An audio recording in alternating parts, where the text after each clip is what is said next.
అండి, అందరూ నన్ను ఒక డౌట్ అడుగుతున్నారు.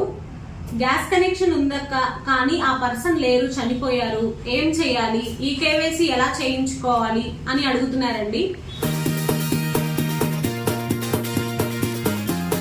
ఒకవేళ ఆ గ్యాస్ కనెక్షన్ ఉన్న పర్సన్ చనిపోతే మీ పేరు మీదకి మార్చుకోవచ్చు. ఎవరి పేరైతే ఉందో వాళ్ళది Aadhaar xerox, death certificate xerox, వాళ్ళది గ్యాస్ బుక్, బాండ్, ఇవి తీసుకొని ఎవరి పేరు మీద అయితే మార్చుకోవాలనుకుంటున్నారో వాళ్ళది Aadhaar, ration card, bank account, 2 photos కావాలండి. ఇవి తీసుకొని మీరు ఆఫీస్ దగ్గరికి వెళ్తే నేమ్ చేంజ్ అనేది చేస్తారు. ఇంకోటి ఏంటంటే, ఎవరి పేరు మీద అయితే మీరు మార్చుకోవాలనుకుంటున్నారో ఆ పర్సన్ కి ఎక్కడ కూడా కనెక్షన్ అనేది ఉండకూడదు. ఎక్కడ కనెక్షన్ లేని వ్యక్తికి మాత్రమే కనెక్షన్ అనేది ఇవ్వబడుతుందండి.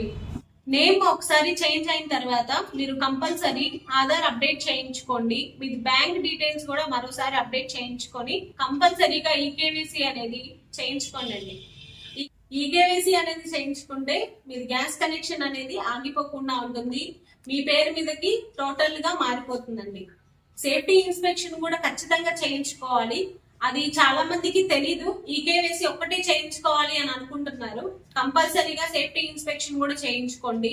ఇంట్లో ఉన్న ట్యూబ్ కూడా మీ హోస్ అనేది ఖచ్చితంగా 5 years ఒకసారి రీప్లేస్మెంట్ అనేది చేయించుకోండి.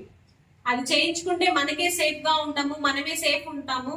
ఎక్స్పైరీ డేట్ అనేది ప్రతి ట్యూబ్ మీద మెన్షన్ అయి ఉంటుంది. అది ఒకసారి చెక్ చేసుకోండి. చెక్ చేసుకున్న తర్వాత వెంటనే మీ ట్యూబ్ అనేది రీప్లేస్మెంట్ అనేది చేసుకోండి.